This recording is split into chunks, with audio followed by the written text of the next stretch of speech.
नमस्कार दोस्तों। आज अपनी इस वीडियो में बात करेंगे कि पढ़ने का सबसे अच्छा तरीका क्या है, किस हिसाब से चीज़ों को पढ़ा जाए ताकि अधिक समय तक याद रखें, और कैसे पढ़ा जाए कि कौन से तो टॉपिक छोड़े जाएं और कौन से टॉपिक पढ़े जाएं, क्या पढ़ा जाए, कैसे पढ़ें, सिटिंग पावर क्या होनी चाहिए, कितनी देर पढ़ना चाहिए, कितनी देर नहीं पढ़ना चाहिए। ये सब बातें आज अपन इस वीडियो में करेंगे। इस वीडियो में जो भी अपने कम्पिटिटिव एग्जाम के जो भी स्टूडेंट तैयारी करें उन सबके लिए ये वीडियो बहुत ही इंपॉर्टेंट होने वाली है। कम्पिटिटिव एग्जाम, किसी भी कम्पिटिटिव एग्जाम कर रहे हो, चाहे आप आर एस की कर रहे हो, एस आई कर रहे हो, पटवार की कर रहे हो, उसके बाद आप पुलिस की कर रहे हो, एस आई कर रहे हो, उसके बाद नेट की, जेई की, जो भी कम्पिटिटिव एग्जाम, किसी भी एक कम्पिटिटिव एग्जाम की तैयारी कर रहे हो उन सभी के लिए ये वीडियो बहुत ही इंपॉर्टेंट होने वाली है। पढ़ने का सबसे अच्छा तरीका यह है कि पहले तो आप जिस भी कम्पिटिटिव एग्जाम की तैयारी करें उसका सिलेबस निकलवाओ। जैसे आप सिलेबस निकलवाते हो तो आपको यह पता चल जाएगा कि क्या तो छोड़ना है और क्या पढ़ना है। जैसे आपने ये चीज़ कर ली, उसके बाद में आप धीरे धीरे छोटे छोटे 1 घंटे, फिर 2 घंटे, फिर 3 घंटे, फिर 4 घंटे, ऐसे नहीं है कि आप फर्स्ट टाइम स्टडी करने बैठे हो और 10 घंटे बैठ गए। नहीं, ऐसा कभी नहीं हो। ऐसा कर लोगे, ऐसा हो जाएगा आपके साथ। ऐसा कर लोगे ना, ऐसा ज़्यादा दिन तक नहीं कर पाओगे आप। जैसे आपने स्टडी शुरू की है और अगर आप 10 घंटे की सीटिंग कर रहे हैं तो आप ज़्यादा दिन तक नहीं कर पाओगे ये चीज़। तो ये है कि पहले 2 घंटे पढ़ो, फिर 3 घंटे पढ़ो, फिर 4 घंटे, फिर 5 घंटे, ऐसे धीरे धीरे टाइम को इम्प्रूव करो। जैसे ही आपका ऐसा होता है, छोटे छोटे में छोटी छोटी किताबें पढ़ो पहले।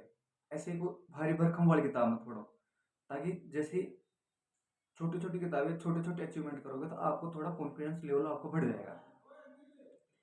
जैसे ही आपको कॉन्फिडेंस लेवल बढ़ेगा तो आपको इंटरेस्ट बढ़ने लगेगा। पढ़ने में जैसे इंटरेस्ट बढ़ता है उसके बाद में आप अपनी सीटिंग पावर को बढ़ाओ। 5 घंटे, 6 घंटे, 7 घंटे, जैसे भी आप जितना पढ़ सको उतना उसको बढ़ाओ। अब बात रही कि पढ़ने का सबसे अच्छा तरीका क्या है। आप जो भी चीज़ पढ़ो वो इतना पढ़ो कि आप 7 दिन में उस चीज़ को रिवाइज कर पाओ। 7 दिन में आप इतना ही मैटर पढ़ो कि उसको आप रिवाइज कर पाओ। अगर 7 दिन में इतना मैटर नहीं पढ़ पाते तो आप चीज़ों को रिवाइज नहीं कर पाओगे, जो पीछे चीज़ पड़ी हुई है उसको भूल जाओगे आप। कम पढ़ने की कोशिश करो, लेकिन इतना पढ़ने की कोशिश करोगे जो 7 दिन में रिवाइज हो जाए। इसके अलावा ये है कि जैसे ही आपका कॉन्फिडेंस थोड़ा बढ़ने लगेगा तो आपको चीज़ें याद रखने लगेगी। जैसे चीज़ें याद रहने लगेंगी आपका पढ़ाई में इंटरेस्ट बढ़ने लगता। कुछ स्टूडेंट, मैं सभी स्टूडेंटों को लेकर बात कर रहा हूँ, कुछ स्टूडेंट ऐसे भी जिनको अच्छी खासी तैयारी उनकी काफ़ी दिनों से तैयारी कर रहे हैं। कुछ स्टूडेंट ऐसे भी हैं, कुछ नवयुवक भी हैं जो ये पूछना चाहते हैं कि पढ़ाई शुरू करें तो किस लेवल से करें, क्या तो छोड़े, उस टाइम में क्या पढ़े। इस हिसाब से पढ़ाई करोगे तो आपको कुछ ही दिनों में इम्प्रूवमेंट मिलेगा।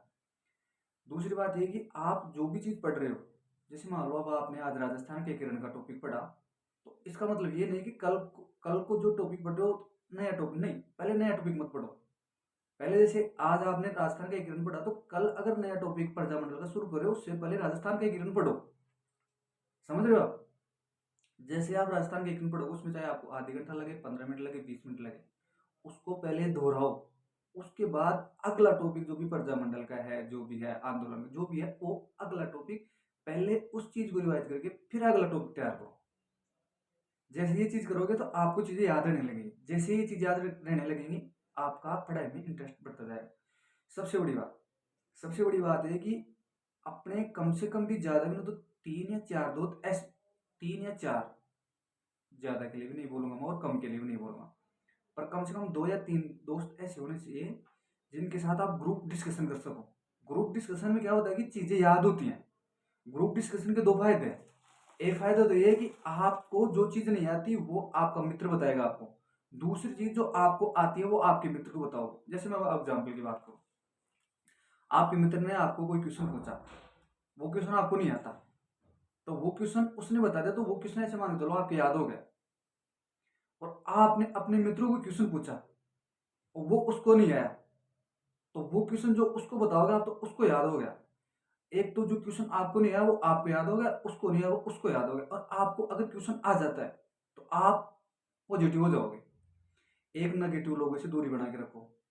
आपकी सोसाइटी में, आपके आसपास, अगर आप लाइब्रेरी में पढ़ाई करते हैं, आप ग्रामीण क्षेत्र से बिलोंग करते हैं, गांव में पढ़ाई करते हैं, तो आपके आसपास नेगेटिव करने वाले स्टूडेंट और लोग काफ़ी मिल जाएंगे। नेगेटिव लोगों से दूर रहो, पॉजिटिव लोगों के साथ बैठो, पॉजिटिव लोगों के साथ पॉजिटिव बात करो, क्योंकि नेगेटिव लोग हमेशा नेगेटिव करते हैं और उसका परिणाम नेगेटिव होता है। इसके लिए मैं आपको एक एग्जाम्पल देके समझाता हूँ। एक बार क्या होता है कि एक फ्रांस में एक आदमी को फांसी दी जा रही होती है। फ्रांस में एक आदमी को फांसी दी जा रही होती है, तो उसको ये पूछा जाता है कि देखो आपको फांसी तो लग रही है, आपको फांसी दी जा रही थी, लेकिन हमने एक कोबरा है, कोबरा सांप की प्रजाति है, हमने एक कोबरे का प्रशिक्षण करना है। बोला कैसे?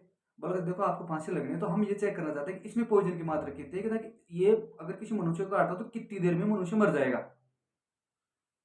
बोला ठीक है।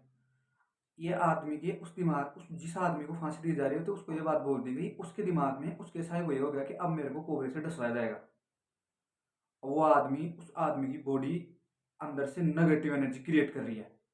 वो सोच रहा है कि कोबरा आएगा, कोबरा आएगा, कोबरे से कटवाया जाएगा, उसकी बॉडी नेगेटिव एनर्जी क्रिएट कर रही है। अब एक बंदा होता है जिसके हाथ में कोबरा होता है, वो कोबरा, वो आदमी उस कोबरे जो आदमी लेके आ रहा है उसको देख लेता है, ये आदमी कोबरा लेके आ रहा है, मतलब सांप, और वो आदमी सीधा चला जाता है। उसके बाद में एक दूसरा आता आदमी, तो वो क्या करता है, उसके हाथ में निडल होती है, निडल सुई होती है, तो वो क्या, वो उसको इंजेक्ट की जाती है जिस बंदे को फांसी दी जाती है, लेकिन उसकी बॉडी अंदर से नेगेटिव एनर्जी क्रिएट करे, तो और वो इतना नेगेटिव हो गया कि आप यकीन नहीं मानोगे, वो आदमी 5 या 7 मिनट में मर गया, क्योंकि उसने अपने दिमाग में और अपनी बॉडी से इतनी नेगेटिव एनर्जी क्रिएट कर ली कि वो सब कुछ सोचने की क्षमता विकसित कर दिया, और आप जिस अकॉर्डिंग सोचोगे आपकी बॉडी भी उसी अकॉर्डिंग काम करेगी। आप पॉजिटिव लोगों के बीच में रहोगे, पॉजिटिव विचार आएंगे, पॉजिटिव पॉजिटिव विचारों के साथ आप पॉजिटिविटी लाओगे, आप दूसरे लोगों को पॉजिटिव करोगे। और पढ़ने का सबसे अच्छा तरीका है, आप में से काफ़ी स्टूडेंट ऐसे होंगे या नहीं होंगे, कुछ 2 नंबरों से, 4 नंबरों से, 8 नंबरों से, 10 नंबर से ऐसे स्कोर रहता है, उसमें रह जाता है, तो नेगेटिव, कई बार नेगेटिव रहता है, कई बार कोई वित्तीय वित्तीय नहीं बोलेंगे, कभी कभी बार आर्थिक संकट हो जाता है, अपने पारिवारिक कंडीशन ऐसी होती है कि नेगेटिव, थोड़ा नेगेटिव हो जाता है आदमी। जो ग्रामीण क्षेत्र से बिलोंग है, शहर में रहकर पढ़ रहे हैं जो भी स्टूडेंट, वो कई बार नेगेटिव हो जाता है, तो कुछ टाइम के लिए ये नेगेटिव हटे, लेकिन इसका मतलब ये नहीं होता कि आप नेगेटिव हो जाओ, उसको नेगेटिव से लड़ने की क्षमता रखो। आप जैसे ही इन चीज़ों से इम्प्रूव हो जाएगा आपका, तो आपका पढ़ाई में मन लगने लगेगा, और जैसे ही आप किसी दिन पढ़ाई नहीं करोगे तो आपको ऐसा लगेगा कि शायद मैंने आज पढ़ाई नहीं की, तो आपका माइंड ये करेगा कि नहीं यार मेरे को पढ़ना चाहिए। रेगुलर पढ़ने की आदत डालो, चाहे 2 घंटे पढ़ो, लेकिन रेगुलर पढ़ो। रेगुलर पढ़ोगे तो आपके क्या है कि जो भी सोचने की, पढ़ने की क्षमता है, वो उसमें इम्प्रूवमेंट आएगा। और ये आपको ऐसा अगर आप करते हो तो आपको वाकई में ही 1-2 महीने में इम्प्रूवमेंट देखने को मिलेगा। एक ये है कि सुबह टाइम से उठने की कोशिश करो, 5, साढ़े 5, 6 बजे उठने की कोशिश करो, मेडिटेशन करो सुबह सुबह, जितना भी आपको टाइम मिले, 10 मिनट, 5 मिनट, जैसे भी आपको टाइम मिले थोड़ा बहुत मेडिटेशन करो, क्योंकि ये स्वास्थ्य के लिए बहुत अच्छा जरूरी है। स्वास्थ्य का ध्यान रखो। पढ़ने का तरीका मैंने बता दिया आपको, पॉजिटिव लोगों के साथ रहो, ग्रुप डिस्कशन करो। सबसे बड़ी बात, ग्रुप डिस्कशन जितना ज़्यादा करोगे आप में उतना ही ज़्यादा निखार आएगा, और आप उतना ही ज़्यादा चीज़ों को सीखते जाओगे, और पता ही नहीं चलेगा कब आप चीज़ों को सीखते जाओगे। ये चीज़ करने के बाद आप कोई भी चीज़ है उसको लिंक करके पढ़ना सीखो। जैसे कोई भी टॉपिक पढ़ लिया तो आपको लिंक करके जोड़ जोड़ के पढ़ना सीखो। जैसे एक छोटा सा एग्जांपल देता हूँ मैं।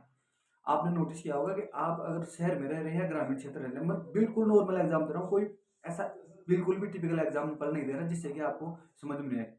आपको छोटा सा और सीधा साधा एग्जाम्पल दे रहा हूँ। आप अपने आसपास लाइब्रेरी से जाते समय, कहीं पे भी जाते समय, मतलब आसपास जाते समय आपने आवारा पशु खूब देखे होंगे, और आवारा पशु में गाय को तो खूब ही देखा होगा आप लोगों ने।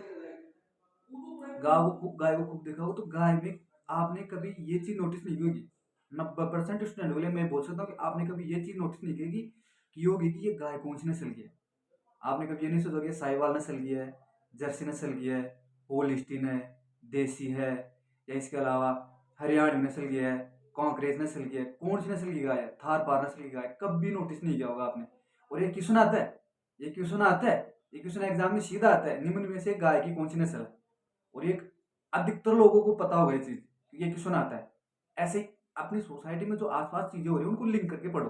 आप कहीं भी जाते हो, कहीं भी, अगर अब जैसे मान लो भी आमेर घूमने गए, आमेर के बारे में सोचो, क्या इस विरासत का क्या अनोखा अदृश्य रहा होगा। ये क्यों बनाया गया, यहाँ का शासक था, उस यहाँ का महान शासक कौन था, इसके गेट को क्या कहा जाता है, इसमें जो नीचे जो बावड़ी बनी हुई है, यहाँ कच्छावा वंश का जो भी वंश था, उस वंश की छत्रियाँ कहाँ बनी, ऐसी चीज़ों को लिंक करके पढ़ोगे आप तो काफ़ी इंप्रूवमेंट मिलेगा। आप कहीं भी सड़क पे जाते हो तो आपको कहीं मिल जाता है प्रधानमंत्री ग्रामीण सड़क योजना, प्रधानमंत्री सड़क योजना के तहत इस सड़क का विकास अब किया गया, मुख्यमंत्री सड़क योजना के तहत आपको, अगर आप जयपुर शहर में रह रहे हैं या फिर ऐसे कोई कस्बे में रह रहे हैं तो आपको काफ़ी जगह से देखा मिल जाएगा इंदिरा गांधी शहरी गारंटी रोजगार योजना। उसके बाद में ये मिल जाएगा राजस्थान चिरंजीवी योजना, उसके तहत 3 लाख का बीमा दिया जा रहा है। और भी काफ़ी ऐसी चीज़ें मिल जाएंगी आपको, अपनी सोसाइटी मिल जाएंगी। आप अगर शहर में आते हो तो ऐसे खूब पंपलेट, ऐसे कुछ ऐसे खूब आपको लगे हुए मिल जाएंगे। चीज़ों को अगर लिंक करके पढ़ोगे आप तो बहुत ही जल्दी याद होगा, क्योंकि आजकल स्टेटिक मैटर से क्वेश्चन ज़्यादा आ रहे हैं।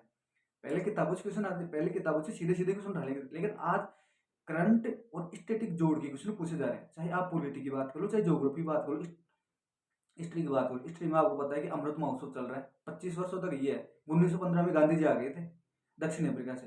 किसी को 100 साल हो रहे, किसी को 50 साल हो रहे, किसी को 70 साल हो रहे, किसी को 75 साल हो, किसी समाचार पत्र को 150 साल हो रहे, किसी भी व्यक्ति को 150 साल, किसी आंदोलन को 100 साल, और किसी आंदोलन को 50 साल हो। तो ये चीजें लिंक होके और चीजों को लिंक करके आजकल ट्यूशनों का पैटर्न, आजकल एग्जामों का पैटर्न बिल्कुल अलग हो गया है।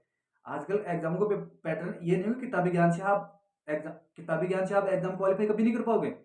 इस चीज को बिल्कुल गांठ बांध लो, किताबी एग्जाम से आप कभी भी क्वालिफाई नहीं कर पाओ। आज आपने सोसाइटी में आसपास महिला बाल अपराध की स्थिति देख रहे हो, आपने देखा, अगर आपने से अधिकतर स्टूडेंट पेपर देते हो उनको पता होगा, अधिकतर स्टूडेंट पेपर देते हो उनको पता होगा कि कैसे क्वेश्चन आ रहे हैं। महिला बाल अपराध से देख लो, कोई भी क्वेश्चन देख लो, आज सोसाइटी में करंट से रिलेटेड हर क्वेश्चन आ रहा है। पॉलिटी का पहले से भी करंट से चल रहा था, पहले हिस्ट्री क्या देते, लेकिन हिस्ट्री को आजकल करंट अफेयर्स में जोड़ दिया गया है। इसी हिसाब से पढ़ो, प्रैक्टिस बहुत जरूरी है। अगर आपका एग्जाम डेट है, जैसे एग्जाम डेट 2-2.5 महीने पहले बता दिया जाता है कि एग्जाम लगने वाला, 2-2.5, जब तक एग्जाम डेट नहीं आता तब तक आप स्टडी करो, बार बार चीज़ों को रिवाइज करो, पढ़ो। और जैसे ही आपका एग्जाम डेट आता है उस दिन से आपको प्रैक्टिस सेट लगाना है। जैसे आपका एग्जाम डेट आता है उस दिन से आप प्रैक्टिस सेट लगाओ। 1.5 महीने का टाइम मिलता है, किसी में 2 महीने का मिल जाता है, किसी में 1 महीने, तो 1 महीने में उस प्रैक्टिस सेट को लगाओ, प्रैक्टिस सेट को सोल्व करने की कोशिश करो कि मैं कहाँ गलती कर रहा हूँ, और अपनी गलतियों को सुधारो। उसमें ये नहीं है कि उसमें अगर आपके नेगेटिव मार्क्स आते हैं इसका मतलब ये नहीं है कि आप अच्छा इंप्रूव नहीं कर पाते। अगर वहाँ नेगेटिव सोच रहे तो आप कभी भी अच्छा इंप्रूव नहीं कर पाओगे। वहाँ ये सोचना है कि हाँ मेरे 50+ एवरेज रह रहा है, हाँ तो मेरे को थोड़ा और इम्प्रूवमेंट करना चाहिए, मेरे को और मेरे किस चीज़ में गलती हो रही है, मेरा कहाँ से ज्योग्राफी से क्वेश्चन गलत जा रहा है, इकोनॉमी से क्वेश्चन गलत जा रहा है, योजनाओं से गलत जा रहा है। वो चीज़ आप उस चीज़ को आप बार बार दोहराओगे ना, वो क्वेश्चन आपका गलत होना बंद हो जाएगा। आजकल इकोनॉमिक सर्वे से खूब क्वेश्चन आ रहे, मतलब हर चीज़ करंट अफेयर्स से रिलेटेड हो गया है। करंट अफेयर्स बहुत ज़्यादा जरूरी हो गया, चाहे मैं राजस्थान की बात करूँ चाहे इंडिया की बात करूँ। करंट अफेयर्स दोनों तैयार करना आपको, कैसे से किसी भी मैगजीन से करो, करंट अफेयर्स की खूब क्लासें चलती है, किसी भी तरह से करो, लेकिन करंट अफेयर्स तैयार करो। करंट अफेयर्स का वेटेज बहुत ज़्यादा, हर एग्जाम में 10-20 क्वेश्चन, अप्रोक्सीमेट बात करूँ तो 15 क्वेश्चन से अधिक क्वेश्चन आ रहे हैं। हर एग्जाम में 15-20 क्वेश्चन आ रहे हैं, चाहे वो हिस्ट्री से रिलेटेड हो के आ रहा हो, चाहे ज्योग्राफी से आ रहा हो, चाहे पॉलिटी से आ रहा हो, चाहे करंट अफेयर खेलकूद से आ रहा हो, चर्चित व्यक्तियों से आ रहा हो, पुस्तकों से आ रहा हो, कैसे भी आ रहा हो, ये चीज़ आ रही है। तो इस चीज़ को तैयार करो। दूसरी बात ये है कि प्रैक्टिस जैसे ही करोगे ना आप तो खुद को ज़्यादा भी नहीं, 1 या 1.5 महीने बाद खुद को इम्प्रूवमेंट दिखना शुरू हो जाएगा कि हाँ वाकई में ही मेरा वो है, वाकई में ही मेरा इम्प्रूवमेंट हुआ। प्रैक्टिस की बात करूँ तो एक बार क्या होता है कि सचिन तेंदुलकर क्रिकेट के भगवान कहे जाने वाले ब्रेड हॉक ऑस्ट्रेलिया खिलाड़ी है। ब्रेड हॉक ऑस्ट्रेलिया खिलाड़ी है, 2007 में सचिन तेंदुलकर को बोल्ड मारा। नौसिखिया छोरा, 17 साल का लड़का सचिन तेंदुलकर को बोल्ड मारा, उसके लिए बहुत बड़ी अचीवमेंट थी।